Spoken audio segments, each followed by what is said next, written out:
Hello everyone, welcome back to my YouTube channel. आज की class के अंदर अपन जो 28 दिसंबर को आपकी फूल पत्ती वाली क्लास करवाई गई है तो उसका हैंड रिटन नोट्स के रूप में अपन रिवीजन करेंगे। तो ये क्लास है वो आपकी 10 से 15 मिनट के अंदर ही पूरी क्लास का रिवीजन भी हो जाएगा। साथ में इस क्लास की पीडीएफ है वो आपको टेलीग्राम पे मिल जाएगी। टेलीग्राम का लिंक इस वीडियो के कमेंट सेक्शन के अंदर पिन कर दूंगी। तो चलो बिना टाइम वेस्ट के क्लास की शुरुआत करते हैं क्वेश्चन नंबर 1 से। QS सस्टेनेबिलिटी रैंकिंग 2024 के अंदर ही शीर्ष स्थान प्राप्त भारतीय संस्थान कौन सा है? तो ये दिल्ली यूनिवर्सिटी है। दिल्ली यूनिवर्सिटी का स्थान कौन सा है? तो 220वां है। ये QS सस्टेनेबिलिटी रैंकिंग है, इसके अंदर पूरे विश्व में फर्स्ट स्थान किसका है? तो टोरंटो यूनिवर्सिटी है और ये कहाँ की है? कनाडा की। तो विश्व के अंदर टोरंटो यूनिवर्सिटी है और भारत के अंदर दिल्ली यूनिवर्सिटी का पहला स्थान है, तो इसको भी याद रख लीजिएगा। दिल्ली है, इसको भारत की राजधानी बनाने की घोषणा कब की गई है? तो ये की गई थी 1911 के अंदर। और राजधानी कब बना था? तो 1912 के अंदर जो दिल्ली है वो भारत की राजधानी बनी थी, तो इसको भी याद रख लीजिएगा। अब कनाडा के बारे में देखते हैं। कनाडा की राजधानी ओटावा है। सर्वाधिक तटीय सीमा कनाडा की ही है। अथावास्का झील ये भी कनाडा के अंदर ही है और ये यूरेनियम के लिए फेमस है। विनीपेग ये गेहूं की मंडी है। सबसे बड़ी मंडी मतलब गेहूं की कहाँ है? तो विनीपेग ही है। हेमिल्टन के अंदर ही फर्स्ट जो कॉमनवेल्थ गेम्स हुए थे 1930 के अंदर, तो इनका आयोजन हेमिल्टन कनाडा के अंदर ही हुआ है। मॉन्ट्रियल तो इसके अंदर ही COP 15 का आयोजन किया गया था जो कि जैव विविधता से संबंधित है। और जो COP 15 है इसकी अध्यक्षता किसने की है? तो चाइना के द्वारा। मॉन्ट्रियल के अंदर ही 1987 के अंदर ही ओजोन परत के संरक्षण के लिए भी समझौता हुआ था, तो इसको भी याद रख लीजिएगा।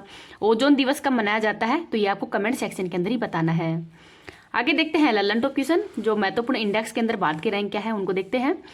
ग्लोबल हंडर इंडेक्स के अंदर भारत की रैंक 111वीं है। क्लाइमेट चेंज परफॉर्मेंस इंडेक्स के अंदर भारत की रैंक 7वीं है।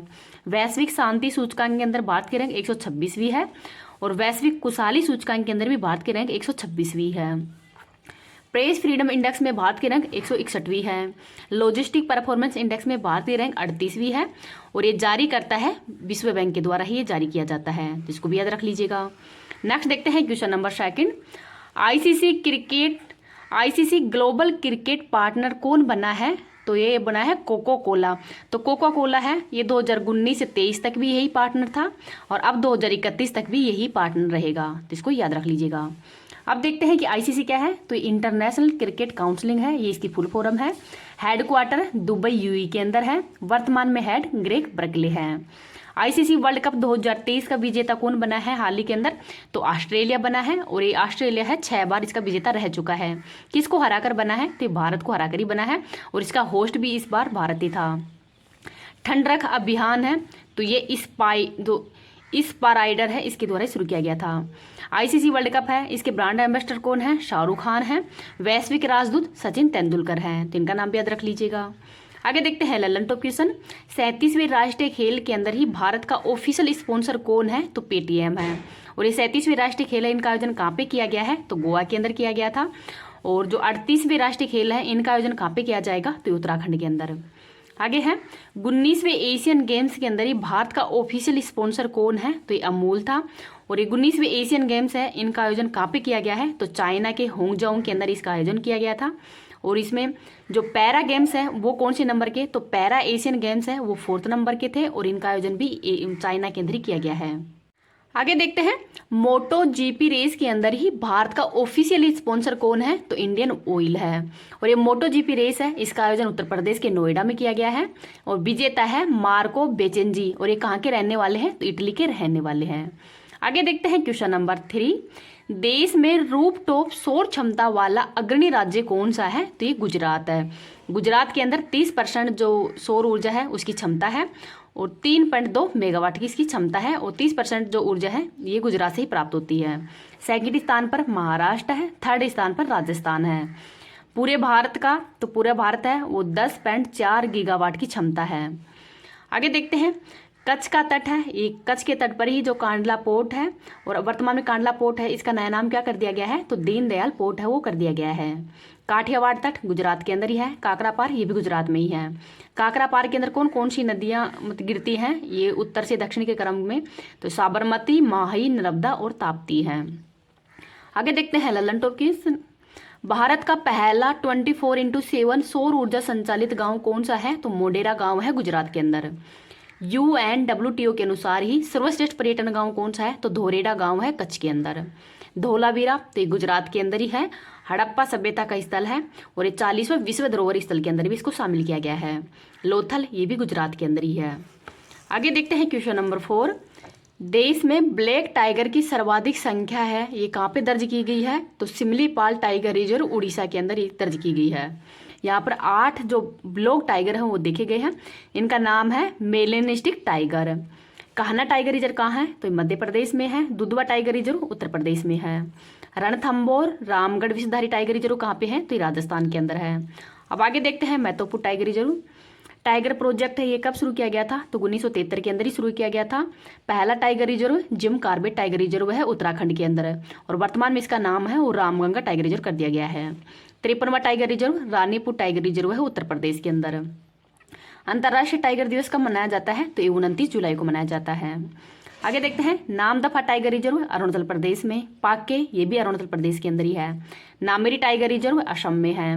ताड़ोबा व अंधेरी टाइगर रिजर्व महाराष्ट्र में। पेरिया टाइगर रिजर्व केरल में। दंपा टाइगर रिजर्व मिजोरम के अंदर है। पलामू टाइगर रिजर्व झारखंड के अंदर है। वाल्मीकि टाइगर रिजर्व बिहार में। अचान कमार व इंद्रावती टाइगर रिजर्व छत्तीसगढ़ में। अंसी व नागरहोल टाइगर रिजर्व कर्नाटक में। सत्यमंगलम टाइगर रिजर्व तमिलनाडु में, और बुक्सा टाइगर रिजर्व है ये पश्चिम बंगाल है। तो इसका नाम भी याद रख लीजिएगा। अगर आपको ये क्लास पसंद आ रही तो प्लीज़ आप इसको ज़्यादा से ज़्यादा लाइक एंड शेयर कर देना। अभी तक चैनल को सब्सक्राइब नहीं किया तो प्लीज़ चैनल को सब्सक्राइब भी कर लेना। आज की क्लास के अंदर जो सर के द्वारा माँ बापू की जो सपना सीरीज करवाई गई है खाकी, तो उसका सेकेंड एपिसोड है, वो भी मैं 8 बजे उसका भी रिविजन करवाऊंगी, तो वो क्लास भी आप देख लेना। आगे देखते हैं क्वेश्चन नंबर 5। यूट्यूब चैनल पर 2 करोड़ सब्सक्राइबर्स वाले दुनिया के पहले राजनीतिक नेता कौन है? तो ये भारत के प्रधानमंत्री हैं श्री नरेंद्र मोदी। श्री नरेंद्र मोदी जी के यूट्यूब चैनल पर 2 करोड़ सब्सक्राइबर हैं, ये पूरे कंप्लीट हो गए हैं। सेकंड स्थान पर कौन है? तो जेयर बोल्सोनारो है, और ये ब्राजील के पूर्व राष्ट्रपति हैं। और वर्तमान में राष्ट्रपति कौन है ब्राजील के? तो लूला डी सिल्वा है। और जो G20 की जो अध्यक्षता है वो भी 2024 के अंदर ब्राजील को ही सौंपी गई है भारत के द्वारा। यूक्रेन के वर्तमान में राष्ट्रपति जेलेंस्की है, और यूक्रेन की मुद्रा कौन है? तो ये रिबिनिया है। तो रिबिनिया है ये यूक्रेन की मुद्रा है। ललन टॉप क्वेश्चन देखते हैं। प्रधानमंत्री मोदी जी को 2023 में किस किस देश के सर्वोच्च सम्मान से सम्मानित किया है? तो पलाऊ, फिजी, मिस्र, ग्रीस, पापुआ न्यू गिनी और फ्रांस का। राष्ट्रपति द्रौपदी मुर्मू जी को तो सूरीनाम का सर्वोच्च सम्मान येलो स्टार से सम्मानित किया है। गोल्डन आउल अवार्ड है, ये श्रीलंका ने ही भारत की आर्म फोर्स है इनको दिया है। पीएम विश्वकर्मा योजना तो 17 सितंबर 2023 को ही प्रारंभ की गई है, और इस दिन प्रधानमंत्री मोदी जी का हैप्पी बर्थडे भी है। नेक्स्ट देखते हैं क्वेश्चन नंबर 6। तिब्बती आध्यात्मिक नेता दलाई लामा ने ही अंतर्राष्ट्रीय संघ फोरम का उद्घाटन है वो कहाँ पे किया है? तो बोध गया बिहार के अंदर ही इसका उद्घाटन किया है। दलाई लामा की फेमस बुक भी है, इस बुक का नाम है the little book of encouragement, तो ये इनकी बुक का नाम है। क्यों किया गया है इसका आयोजन? तो बुद्ध की शिक्षाओं के प्रचार के लिए ही इसको शुरू किया गया है। आगे देख लेते हैं बौद्ध संहिता कहाँ कहाँ पे हुई है? तो फर्स्ट हुई है राजगृह में, और उस समय शासक थे अजातशत्रु। अजातशत्रु है ये आर्यक वंश से संबंधित है। सेकंड वैशाली में हुई है, काल अशोक के समय हुई थी, और ये शिशुनाग वंश से संबंधित है। थर्ड पाटलिपुत्र में हुई है, अशोक उस समय शासक थे, और ये मौर्य वंश से संबंधित है। फोर्थ कुंडलवन जम्मू कश्मीर के अंदर हुई है, और कनिष्क के समय हुई थी, और कनिष्क है ये कुषाण वंश से संबंधित है, तो इनका नाम भी याद रख लीजिएगा। नेक्स्ट देखते हैं क्वेश्चन नंबर 7। अंतर्राष्ट्रीय महामारी तैयारी दिवस 2023 है, ये कब मनाया गया है? तो ये 27 दिसंबर को मनाया गया है। पहली बार इसका आयोजन है वो 2020 में किया गया था। 2020 में क्यों किया गया था? क्योंकि 2019-20 के अंदर ही कोविड-19 के प्रकोप के कारण ही इसका पहली बार आयोजन किया गया था। आगे देखते हैं कोविड-19 का ही सार्स, तो सार्स की फुल फॉर्म क्या है? तो सीवियर एक्यूट रेस्पिरेटरी सिंड्रोम है। सुशासन दिवस कब मनाया जाता है? 25 दिसंबर को। वीर बाल दिवस 26 दिसंबर को मनाया जाता है। JN1 क्या है? तो कोविड-19 का ही सब वेरिएंट है, जो कि हाल ही में भारत व विश्व के अंदर तबाही मचा रहा है। ललन टॉप क्वेश्चन देखते हैं। विश्व एड्स दिवस 1 दिसंबर को। भारतीय नेवी दिवस 4 दिसंबर को। विश्व मर्दा दिवस 5 दिसंबर को। मानवाधिकार दिवस 10 दिसंबर को। राष्ट्रीय गणित दिवस 22 दिसंबर को। राष्ट्रीय उपभोक्ता दिवस 24 दिसंबर को, और विश्व उपभोक्ता दिवस 15 मार्च को, और सुशासन दिवस 25 दिसंबर को, और वीर बाल दिवस 26 दिसंबर को मनाया जाता है। तो ये महत्वपूर्ण दिवस है, इनको याद रख लीजिएगा। आगे देखते हैं क्वेश्चन नंबर 8। किस राज्य के सड़क परिवहन निगम ने ही नगमा कार्गो पहल का उद्घाटन किया है? तो कर्नाटक के द्वारा ही। एक उद्घाटन करने का उद्देश्य क्या है? तो माल ढुलाई को समर्पित बस सेवा है और इसके अंदर जीपीएस भी लगा हुआ है।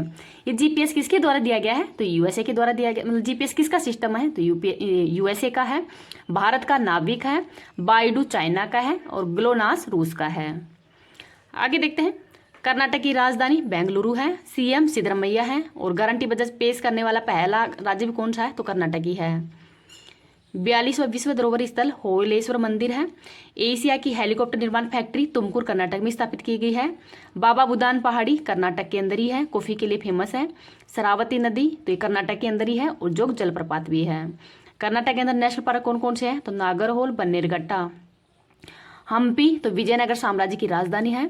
और भारत का सबसे लंबा रेलवे प्लेटफॉर्म कौन सा है? तो सिद्धरुद्र स्वामी रेलवे प्लेटफॉर्म है कर्नाटक के अंदर। तो इनका नाम भी याद रख लीजिएगा। नेक्स्ट देखते हैं क्वेश्चन नंबर 9। मंडला पूजा का आयोजन है वो कहाँ पे किया गया है? तो केरल के अंदर किया गया है और ये सबरीमाला मंदिर के अंदर इसका आयोजन किया जाता है और हाल ही के अंदर इसको समाप्त कर दिया गया है। और अब जो मकर संक्रांति है उस पर यहाँ पर मकर विलक्कु त्योहार है उसका आयोजन किया जाएगा, तो उसकी तैयारियां हैं वो यहाँ पर शुरू हो गई हैं। ये 41 दिन तक चलता है मंडला पूजा और इसमें लॉर्ड अयप्पा है, इनकी पूजा की जाती है। इसमें व्रत है वो जो महिलाएं करती हैं जो कि 0 से लेकर 9 वर्ष की उम्र की हो या फिर 50 वर्ष से अधिक ही, वही महिलाएं इसका व्रत करती हैं। अब देखते हैं केरल का शास्त्रीय नृत्य मोहिनीअट्टम व कथकली है। नेशनल पार्क पेरियार है। शास्त्रीय भाषा मलयालम है। नृत्य थेयम है। और कारडम की पहाड़ियाँ तो ये सबसे दक्षिणतम पहाड़ियाँ हैं जो कि केरल के अंदर ही हैं। नेक्स्ट देखते हैं क्वेश्चन नंबर 10। उत्तर प्रदेश में पहली इंट्रा डिस्ट्रिक्ट हेलीकॉप्टर सेवा कहाँ प्रारंभ हुई है? तो आगरा से मथुरा के मध्य ही शुरू हुई है और ये 65 किलोमीटर की दूरी है। किसके द्वारा शुरू किया गया है? तो जो पीपीपी मॉडल है उस पर ये आधारित है, पब्लिक प्राइवेट मॉडल पर ही, पब्लिक प्राइवेट पार्टनरशिप मॉडल पर ही आधारित है। और इसमें उत्तर प्रदेश सरकार व उत्तराखंड का जो राजस्व प्राइवेट लिमिटेड है उसके सहयोग से इसको शुरू किया गया है, तो ये भी याद रख लीजिएगा।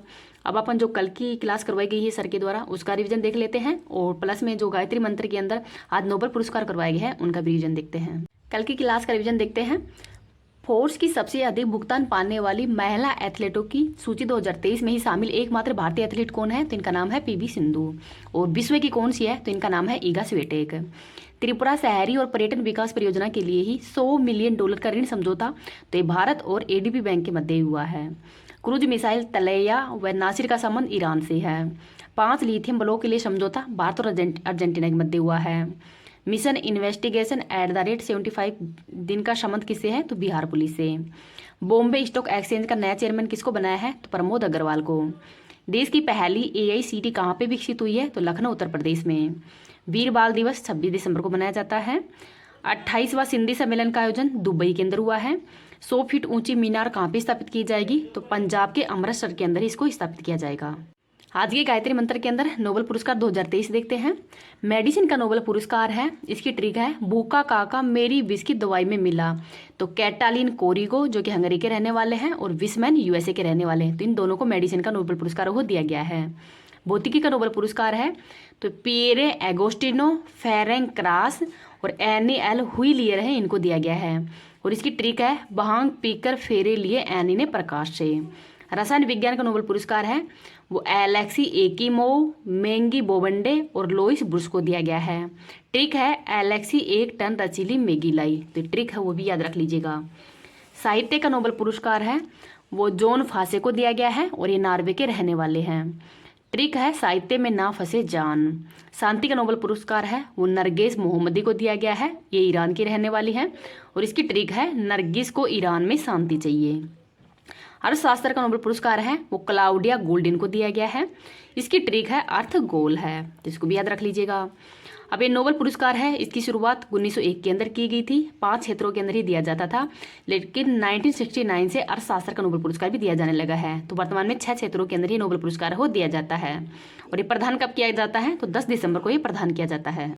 अब भारत के नोबेल पुरस्कार विजेता देख लेते हैं। इसकी ट्रिक है रवि सर हमारे सुबह आम ना बिके अब क्या करें, ये इसकी ट्रिक है। तो रवि से रविंद्रनाथ टैगोर को दिया गया था 1913 के अंदर ही साहित्य का। गीतांजलि के लिए ही इनको साहित्य का नोबेल पुरस्कार को दिया गया है। सर मतलब सर रमन को दिया गया है 1930 के अंदर भौतिकी का। हरगोविंद खुराना को दिया गया था 1968 के अंदर मेडिसिन का। मदर टेरेसा को 1979 के अंदर दिया गया है शांति का। सुब्रमण्यम चंद्रशेखर को 1983 के अंदर दिया गया था भौतिकी का। अमर्त्य सेन को 1998 के अंदर ही अर्थशास्त्र का नोबेल पुरस्कार दिया गया है। नायपाली को 2001 के अंदर ही साहित्य का नोबेल पुरस्कार दिया गया है। वी रामकृष्णन को 2009 के अंदर रसायन शास्त्र का नोबेल पुरस्कार दिया गया है। कैलाश सत्यार्थी को शांति के लिए नोबेल पुरस्कार दिया गया है। और अभिजीत बनर्जी है, इनको दिया गया है 2019 के अंदर ही अर्थशास्त्र का नोबेल पुरस्कार। तो वर्तमान में किसको दिया गया था, तो अभिजीत बनर्जी है, इनको 2019 के अंदर ही अर्थशास्त्र का नोबेल पुरस्कार दिया गया है। तो इनको भी याद रख लीजिएगा।